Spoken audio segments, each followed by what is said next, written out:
네, 여러분 반갑습니다. 공부 되게 안 좋아하는데 어제부터 와가지고 공부를 하느라고 아주 힘이 쭉쭉 빠집니다. 역시 학회는 좀 저 부담이에요. 네. 오늘 어제부터 이제 쭉 얘기를 들으면서 역시 전문가분들의 이런 얘기들을 많이 듣게 되는데요. 저는 사실 대부분의 시간을 기업을 하면서 기업을 한다고 하기보다는 기업을 만들면서 실패하고 만들면서 실패하고 계속 그러다가 이 나이를 먹었습니다. 그래서 아마 제 명함을 받으신 분들은 제가 사진을 앞에 명함을 이렇게 했는데 그 이유는 거의 1년마다 한 번씩 회사 이름이 바뀌는 거예요. 망하고 또 쓰고 망하고. 그러니까 매번 회사 이름을 바꾸는 게 너무 힘들고 야, 이거 내가 언제까지 이 회사 이름을 이렇게 바꿔야 되나라는 생각이 좀 들어서 그래서 2008년도 제가 책을 낼 때 프로필 사진이 마음에 들어서 그걸로 이제 명함 디자인을 해서 다행히도 이제 그 명함 앞에 있는 이메일 주소, 전화번호 이거는 지금 20년째 그냥 쓰고 있습니다. 그래서 그 사진은 제 얼굴이 아니고 캐릭터라고 생각해 주세요. 이게 지금 어떤 분은 딱 보고서 얼굴이 많이 다르다 뭐 이런 말씀하시는데 그냥 캐릭터라고 생각하시면 됩니다. 2008년도에 찍은 사진이니까요. 여러분 혹시 Don't Look Up이라는 영화 보신 적 있나요? 넷플릭스에서 Don't Look Up이라는 영화가 있습니다. 제가 굉장히 쓴웃음을 지면서 본 영화인데요. 디카프리오가 나오는 영화인데 디카프리오가 미국의 지방대학의 교수님이에요. 근데 그 제자 하나가 소행성을 발견합니다. 그래서 파티를 해요. 소행성을 발견했다고? 그래서 그 소행성 이름을 그 제자 이름을 붙입니다. 그런데 그 소행성의 궤도가 좀 이상한 거예요. 아무리 계산을 해도 6개월 뒤에 이 지구하고 충돌을 하게 돼 있어요. 그래서 이분이 생각도 못해서 미국 백악관에다가 보고를 합니다. 6개월 뒤에 소행성이 지구에 부딪히게 돼 있다. 그럼 지구는 끝이다. 이 얘기를 보고하러 백악관에 가서 대통령한테 보고를 합니다. 근데 대통령의 반응은 어떻겠습니까? 저도 정치를 해봤기 때문에 대충 그 분위기가 어디 미국의 지방대학의 교수가 와서 무슨 그 소행성이 6개월 뒤에 부딪힌다고 그러니까 어떻게 생각해요? 미친 사람 생각하는 거예요. 예. 그래서 그 아들이 이제 특별보좌관인데 아들이 우리 아이비리그의 훌륭한 교수님들한테 한번 점검을 하겠다. 점검을 했어요. 근데 진짜로 부딪히는 거예요. 6개월 뒤에 진짜로 부딪힌다고 그런데도 안 믿어요. 그래서 완전히 미친 사람 취급을 받습니다. 결국은 그 영화의 그 끝은 지구하고 충돌해서 다 죽는 거예요. 근데 미국 대통령만 도망가요. 해외 무슨 행성으로 도망가가지고 빨개벗고들 다 거기 이제 여기 유토피아다고 내렸다가 거기는 무슨 동물한테 물려 죽어요. 하여튼 코미디 같은 영화인데 제가 그걸 보면서 상당히 쓴웃음을 졌습니다. 저도 국회에 있으면서 많은 분들을 만나면 일단 그런 그 접근이 그분들의 생각을 어떻게 내 표하고 연결할 것이냐라는 관점에서 상당히 보게 되고요. 그래서 기후 문제도 그런 게 아닐까라는 생각을 합니다. 지금 많은 분들이 이제 얼마 안 남았다 그러는데 특히 저는 새누리당 출신이니까 음모론을 갖고 있던 사람들도 많고 저도 제 나이가 지금 60이 넘었으니까 나 죽기 전에 무슨 일이 있겠어 이런 생각하고 살던 사람 중에 하나입니다. 그래서 오늘 그런 얘기들을 중심으로 해서 좀 긴 호흡으로 여기 계신 분들이 발표하셨던 내용보다 훨씬 더 긴 호흡으로 상당히 제 주관적 판단을 말씀드리고자 합니다. 그 이유는 제가 원래 살아온 그 삶이 항상 미래를 좀 예측하고 미래에 준비하다가 한국과 컴퓨터 사장도 됐고 국회의원도 했고 그렇습니다. 그래서 제가 이 시점에서 앞으로 10년 동안에 저라면 어떤 키워드로 미래를 살까 이런 말씀을 좀 드리고 싶어요. 기후위기 문제는 그냥 빨리 넘어가겠습니다. 근데 제가 재밌었던 게 이 자료를 준비하면서 이 72년의 로마 클럽에서 그때 당시의 문명의 발전 속도를 시뮬레이션을 했는데 어디까지 갈 수 있느냐라고 시뮬레이션을 했는데 그 결과가 2030년 전후였어요. 그래서 이 책이 발간되고 나서 얼마나 비난을 받았겠습니까? 한참 막 잘 나가고 있는데 그렇지만 한 3천만 부 이상 팔린 베스트셀러가 됐고, 아무튼 ESG는 그렇게 됐습니다. 그런데 IPCC 보고서도 역시 마찬가지로 2050년에서 2040년으로 땡겨지고 또 이제 2030년 정도로 내려왔어요. 여러분, 이 그래프를 보면서 우리는 어떤 생각을 했습니까? 발전이라고 생각했습니다. 근데 최근에 와서 보면 우리 이 지구상에 있는 모든 만물이 이렇게 가는 게 있어요? 없습니다. 항상 파동을 그리고 오름이 있으면 내림이 있고 내림이 있으면 올라가는 게 있고, 다 그렇게 세상이 움직이지 저렇게 직선으로 올라가는 그래프는 없어요. 존재하지 않습니다. 그러니까 이 그래프를 보면서 우리는 공포에 떨어야 되는 거예요. 암세포 같은 겁니다. 암세포. 이 암세포의 주범은 누굽니까? 바로 우리입니다. 네. 그래서 저희 어릴 때는 굶어 배를 쫄쫄 굶고 그렇게 살았으니까 잘 살아야 된다는 생각을 하고 살았죠. 지금 아이들은 무슨 생각을 할까요? 오늘 우리 재단에서 많은 분들이 같이 오셨는데, 우리 재단을 도와주시는 자원봉사 재능 기부하시는 한 어머니가 자기 아이하고 두려움에 대해서 얘기를 했답니다. 나는 어릴 때, 엄마는 어릴 때 전쟁이 굉장히 두려웠어. 너는 뭐가 두렵니? 초등학교 5학년인 아이가, 엄마 저는 지구가 뜨거워져가지고 불타 죽을까 봐 두려워요. 그랬대요. 그래서 이 엄마가 굉장히 충격을 받은 거예요. 아니, 애가 그때 그렇게 생각을 할까? 그래서 생각해 보시면 지금 아이들이 무슨 꿈을 꿀 수 있을까요? 변호사? 의사?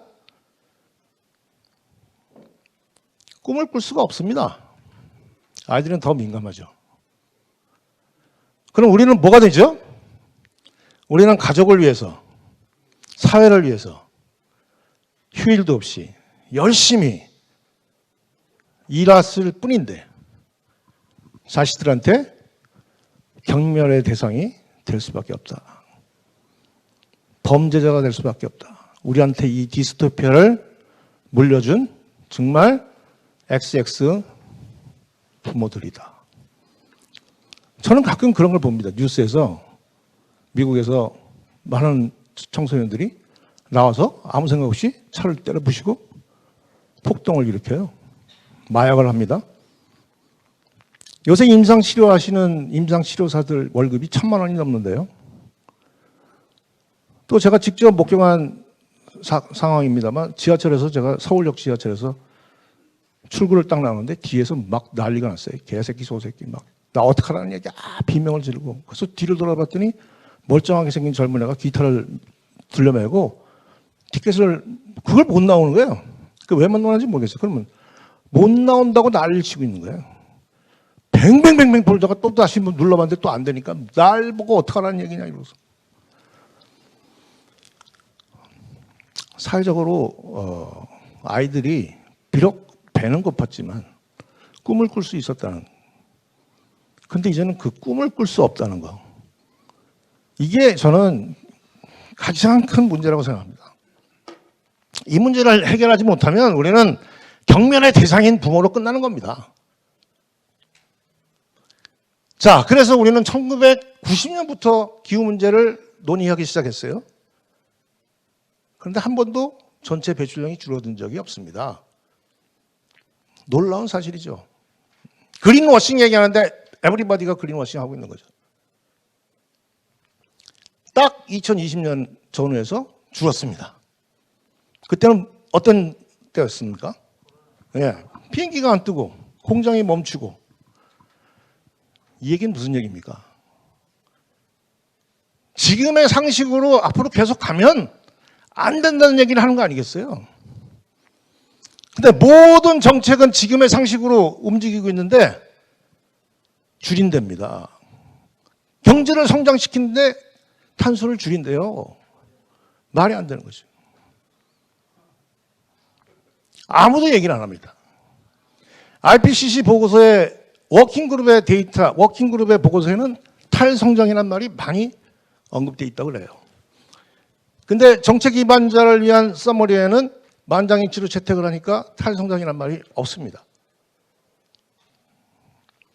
이 논리적 모순을 아무도 얘기 안 하고 있어요. 그러면서 한탄을 합니다. 불가능하다. 유엔 총장도 지옥으로 가고 있다.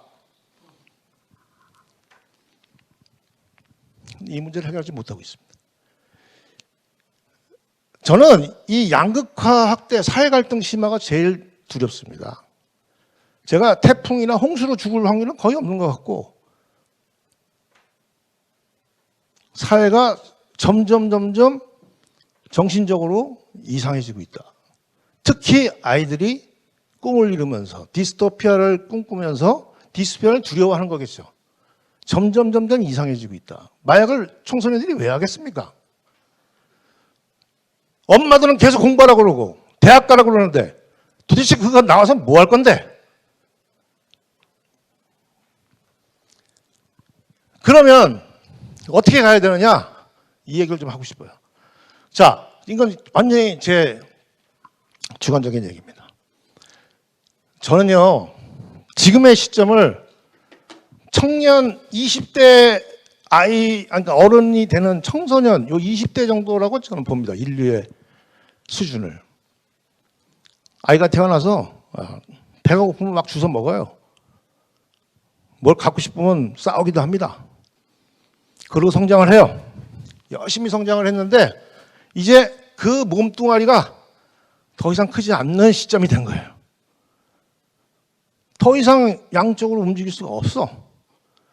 그런데 놀랍게도 언제부턴가 우리는 디지털 세상을 만들기 시작했어요. 누가 만들려고 하지도 않았는데. 몇십 년 안 됐습니다. 디지털 세상이 자꾸 열려요. 디지털 세상이 열리면서 우리한테 요구하는 게 과연 뭘까? 지적 성장인 거죠. 여러분들이 지금 어른이에요. 자, 어른들을 구별할 수 있는 것이 육체입니까? 정신적인 거죠. 그분의 지성, 지적 수준, 인성, 이런 거 다 안 보이는 것들이에요. 인류도 이제 하나의 객체의 성장에서 전체가 하나를 이루어서 그 누군가가 원하는 그 방향으로 가야 된다. 이런 메시지를 전하는 게 아니냐. 근데 너희들이 그걸 잘 안 하고 있네. 빨리 해라. 디지털 빨리 하라는데 안 해? 팬데믹이 와서 불과 2년 만에 싹 바꿔놨어요. 하이브리드로 회의를 합니다. 하이브리드로. 옛날엔 기술이 없어서 안 한 게 아니었죠. 하이브리드로 합니다. 지금 기후위기는 뭘 얘기하는 거냐? 야, 좀 성숙해라. 인간들아. 인류 문명의 수준이 어느 정도입니까? 한쪽에서는 쓰레기가 넘쳐서 죽어가는데 한쪽에서는 굶어 죽고 있어요. 이거 간단한 문제잖아요. 해결을 못합니다. 아직. 그걸 해결 못하면서 다 죽겠다는데 전쟁하고 있어요. 옛날에 우리 자동차 끼어들게 할 때는 호박았습니다. 빨리 쳐박고 들어가야 잘한다고 그랬어요. 근데 언제부턴가 한 대씩 양보하고 들어갑니다. 문명이 업그레이드 된 거죠. 이렇게 가는 게 나 편한 줄 알아. 지금의 인류 문명이 한 단계 업그레이드 되지 않으면 기후 문제는 해결할 수 없다. 여러분 동의하십니까? 자, 그러면 이제 문제는 뭐냐? 이 문명을 어떻게 업그레이드 할 거냐? 이겁니다. 이 문제를 논의해야 되는 거예요. 아까도 말씀드렸지만 우리는 배고파서 생존의 욕구를 충족하려고 노력했고 그 노력이 중중중중 가다가 이제는 자아실현 욕구밖에 남은 게 별로 없는 것 같다. 라는 생각을 합니다. 근데 이 자아실현한 걸 우리가 배워본 적이 별로 없어요. 뭘 하는 게 자아실현인지 학교에서 안 가르칩니다, 이거. 자, 그렇다면 뭔 얘기예요? 교육을 다 바꿔야 된다. 이런 얘기가 나오는 거죠. 그래서 이제는 이 밑에 있던 기능인들이 하던 거, 지식인들이 하던 것들을 전부 이제 기계들이 대체하면서 우리한테 요구하는 것은 다른 가치다 이겁니다. 다른 가치. 우리가 지금까지 추구하던 그 가치가 아니고 다른 가치를 지금 요구하고 있다 이거예요. 우리 인류에게. 근데 그것을 같이 논의하는 사람들이 없다는 거죠, 지금. 저는 우리 한국 ESG 학회가 그런 논의를 했으면 좋겠다는 생각을 하고 있습니다. 잘 하나씩 뜯어보셔도 그렇습니다. 그래서 이 기후위기와 양극화를 해결하기 위해서 지금 우리가 갖고 있는 칼은 뭐냐? 저는 기후기술이라고 생각합니다. 아까도 여러 번 나갔지만 또 디지털입니다. 디지털은 정신세계를 확장시켜주는 인프라이기 때문에. 또 하나가 ESG인데 이것을 뒷받침하는 것은 뭐냐? 이 방향성이죠. 이 생각. 이 생각. 아까도 많이 지적을 하셨죠. 여러분들이 많이 지적을 하셨어요. 그런데 돌아가신 우리 이현영 교수님도 생명이 자본이라는 말씀을 하셨어요. 그래서 이제는 땀과 피 다 흘려봤다. 이제는 눈물을 흘릴 때다. 생명에 의한 생명 자본주의가 이루어질 때다. 그리고 제가 유튜브에서 발견한 분인데 샘 리처드라는 교수는 맨날 이 기후 문제를 해결할 수 있는 유일한 나라가 한국이라고 맨날 저러고 해요. 유튜브 보시면요 자주 나옵니다. 펜실베니아 대학에 대단히 강의를 해요. 한 700명 강의. 계속 이 얘기를 합니다. 근데 이분이 뭐라고 하냐면 왜 그러냐? 독특한 공동체 문화를 가지고 있다는 거예요. 저게 홍익인데 그분이 홍익을 모르는 것 같아요. 우리는요 수천 년 전부터 인류 공영에 이바지하라고 배우고 산 사람이에요. 뭐 DNA에다 인류 공영을 그냥 받고 사는 사람이에요. 피에 인류 공영이 있어요. 더불어 살아야 되고 이 세상을 이롭게 해야 되고 어제 그 진주 그 부시장님 오셔서 뭐 누구 있었잖아요. 그 조상. 어? 남명조 씨인가. 그래서 내가 부시장님한테 그랬어. 남명조 씨 그 더 위에 천부경이 있고 그 더 위에 홍익인간이 있습니다. 그 사상을 갖고 내려왔기 때문에 우리는 와이프도 우리 와이프라고 그럽니다. 아리랑 TV 저 PD한테 내가 우리 와이프 그러면 그거 자막에다 어떻게 쓰냐? 아워 와이프라고 그러냐? 아니죠. 마이 와이프라고 그러죠. 그럼 그 사람 해외 사람들이 그거 들으면 뭐라고 그러겠냐? 모든 게 다 우리예요. 우리는 그냥 다 우리야. 네. 공동체 의식이 그만큼 강하고 그래서 이 우리 안에 인류 공동체를 우리 안에만 딱 집어넣으면 솔루션이 나온다고 저는 생각하는 거예요. 전 세계에서 우리 안에 인류 공동체를 집어넣을 수 있는 민족은 거의 대한민국 사람밖에 없다. 저는 그렇게 생각하는 거예요.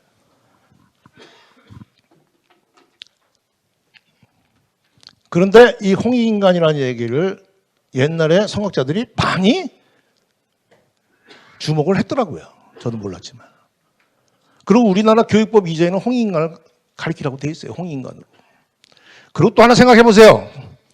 제가 초등학교 때 교문 앞에 딱 가면 국민교육헌장을 외우라고 그랬습니다. 코 찔찔 흘리면서 밥도 잘 먹는 애들한테 우리는 민족 중흥의 역사적 산맥을 띠고 이 땅에 태어났다. 조상의 빛나는 오늘의 대설 안으로 자주 독립의 자세를 확립하고 밖으로 인류 공영에 이바지할 때다. 세상에서 제일 가난한 밥도 못 먹는 애들한테 몽둥이로 때려가면서 인류 공영에 이바지라고 가르친 유일한 나라가 대한민국이다 이거예요. 어느 나라가 그렇게 가르쳤겠습니까? 그러더니 IMF가 딱 터지니까 금모기를 해요.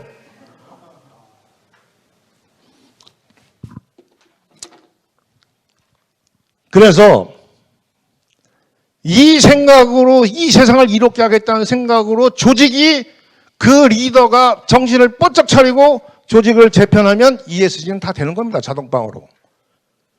수능시험 보듯이 ESG를 쳐다보면 안 된다 이겁니다. 그게 우리 어제 그 뭐 남명조 씨인가 그분 얘기도 그런 거죠. 자, 그러면 이걸 어떻게 할 거냐? 이거 뭐 좀 넘어가겠습니다. 어떻게 할 거냐 하는 거예요. 저희가 4월 26일 날 포럼을 하고 일로 넘어갔는데요. 저희가 주목한 건 뭐냐면 금융입니다. 금융이 움직여야 된다. 정부가 움직이기 전에 일단 금융이 먼저 움직이자 그랬는데 금융이 이미 전 세계의 금융들은 움직이고 있다 이거예요. 전 세계 44% 글로벌 금융이 넷제로를 선언을 했습니다. 우리나라도 넷제로를 선언을 하고 그래서 넷째를 선언한다는 얘기는 자기들의 투자와 대출에 있어서 ESG 평가를 하고 탄소 중립을 하겠다는 거잖아요. 근데 안타깝게도 우리나라 은행들은 아직 그 실질적인 준비가 안 돼 있다라고 해서 불이 나게 포럼을 하고 주의를 환기시켰습니다. 덕분에 많은 기업들이 ESG 환경을 우리가 지금 기후 문제를 해결하려면 가장 먼저 앞장서야 될 게 환경단체가 아니고 금융이구나라는 얘기를 이제 하도록 했죠. 그리고 저희도 그렇게 생각을 하고 금융기관을 만나면 계속 당신들이 앞장서야 된다는 얘기를 하고 있습니다.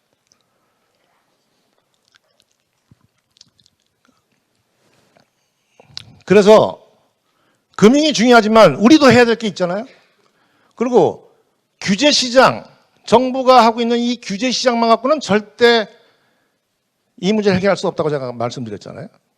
인류 공동체가 하나의 운명 공동체라는 걸 인식할 수 있도록 전 세계가 빠르게 만들어져야만이 해결이 될 수 있는데 그 수단이 저는 기후행동이라고 보는 겁니다.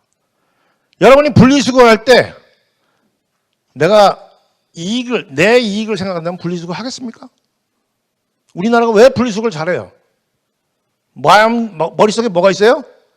홍익이 있어. 공동체를 생각하는 거예요. 공동체를. 그래서 분리수거를 하는 거예요. 그러니까 기후행동을 해서 그 기후행동에 보너스를 주고 그 기후행동을 촉진시키고 모든 인류가 기후행동을 한다는 얘기는 인류 공동체를 위한 마인드를 고취시킨다. 그래서 모든 인류가 그런 마인드를 가졌을 때 정치인들이 바뀐다. 표가 바뀌니까. 정치인들이 바뀌어야 정부가 바뀐다. 그래서 우리는 기후행동에 주목을 하고 있는 겁니다. 자, 기후행동을 하려니 일단 내가 잘하는지 못하는지를 알아야 되잖아요. 근데 지금 많은 분들이 ESG 해야 된다고 그러는데 그중에서 이 탄소를 얼마큼 배출하는지를 알아야 되잖아요. 여러분들 기업에서 지금 탄소를 많이 배출하는지 적게 배출하는지 알고 계십니까? 600개의 규제시장에 있는 포스코나 삼성은 알아. 나머지 기업들은 몰라요. 1조 하는 회사도 몰라요. 내가 탄소를 많이 배출하는지 안 배출하는지. 그래서 어제도 나왔지만 LCA라는 방법론이 있어요. 여기 환경학자들 많이 계시지만 LCA라는 방법론을 하려니 너무나 정확하게 계산을 하려고 하다 보니 돈이 많이 들어요. 시간도 많이 들고. 그래서 제가 우리 환경학자분들한테 부탁을 했어요. 야, 우리 병원 가면요. 고혈압, 혈압계 잽니다. 채운 게 재고. 혈압이 높으면 그때 가서 약을 처방받든가 하는 거지. 처음부터 MRI 들어가서 내가 정확하게 지금 혈압이 얼마인지 그렇게 하지 않지 않습니까?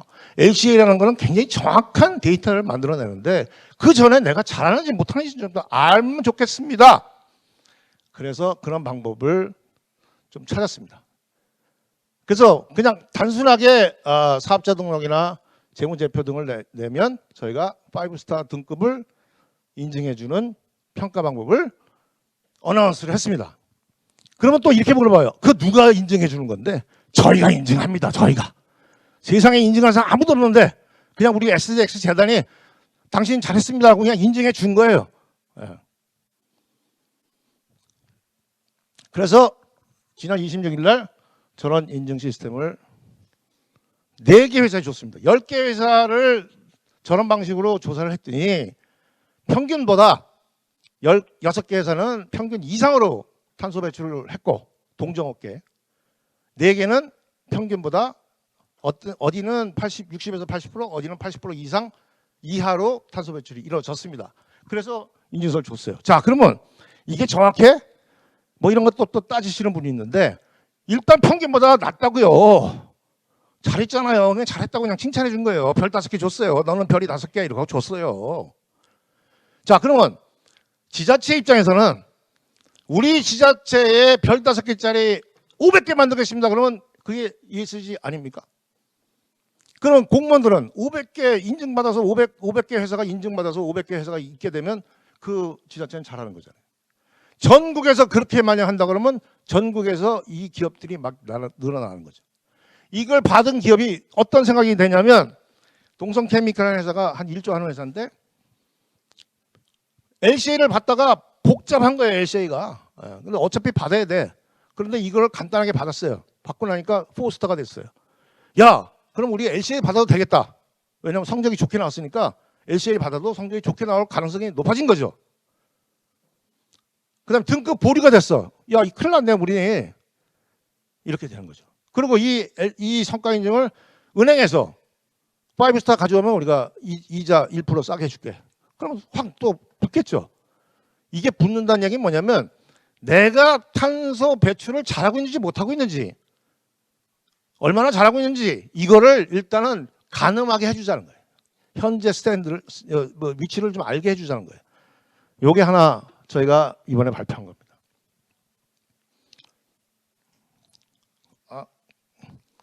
발표 사진입니다. 네. 그리고 두 번째는 뭐냐면, 자, LCA를 쭉 하는 과정에서 각각의 프로세스에서 탄소를 줄이는 기후 기술들이 적용이 될 수 있습니다. 그럼 기후 기술이 적용되기 전후의 탄소 감축량, 요거를 우리가 인증해 주겠다는 겁니다.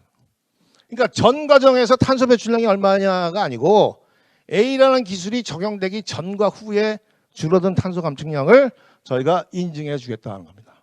그러면 각각의 프로세스에서 조금씩 줄어든 거 있어요. 그거 다 모아가지고 합산을 내. 합산을 내면 이만큼 절대량은 준 거예요. 그럼 우리 지자체에서 이만큼 줄었다라고 얘기할 수도 있는 거고, 어떤 프로젝트를 해서 이만큼 줄었다고 얘기할 수도 있는 거고.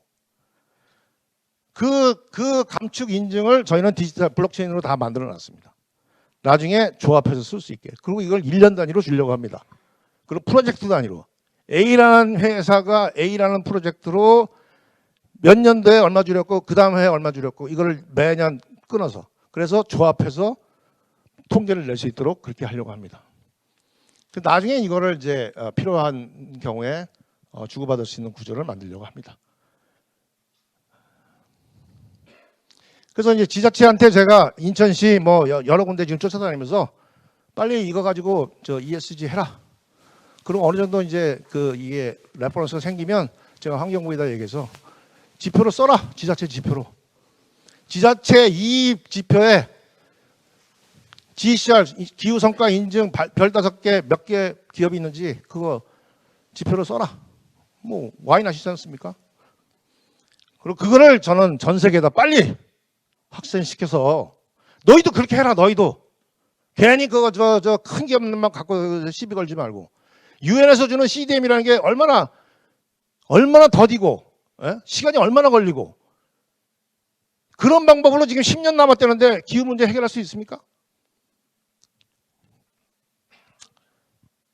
포인트, 탄소 감축 인증, 기후성과 인증으로 막 가자. 이게 우리 한국 홍익인간이 만들 수 있는 비즈니스 모델이다. 그러니까 이거 빨리 확산시켜서 전 세계가 같이 동참하자. 그리고 이걸 통해서 기후행동이라는 것을 인식하게 하고 공동체를 인식하게 하고, 그래서 그 공동체의 의식을 갖고 그 나라 정치인도 바꾸고 정부도 제대로 하게끔 하고 이 민초들이 다 움직여야 이 문제를 해결할 수 있죠. 그래서 우리 재단이 지금 이렇게 하고 있습니다. 우리 재단은요, 탄소감축위원회, 그다음에 포럼, 교육원 이게 3개 있는데 거기에 수장들이 오늘 다 왔습니다. 저 뒤에 있는 여성 수장들이 다 오셨는데 한 100여 명의 자원봉사자들이 같이 일을 하고 있어요. 100여 명이. 그래서 최근에 탄소감축회는 지금 아까 말씀드린 그런 일들을 하고, 내일 발표하실 우리 프랑스 트루아공대 김준봉 교수가 평가단장을 맡고 계시고 이 평가단을 계속 움직이고 계십니다. 그리고 리월드 포럼을 리월드, 그러니까 272자입니다. 272. 새로운 세상의 이치를 한번 만들어 봅시다. 근데 왜 우리가 해야 되느냐?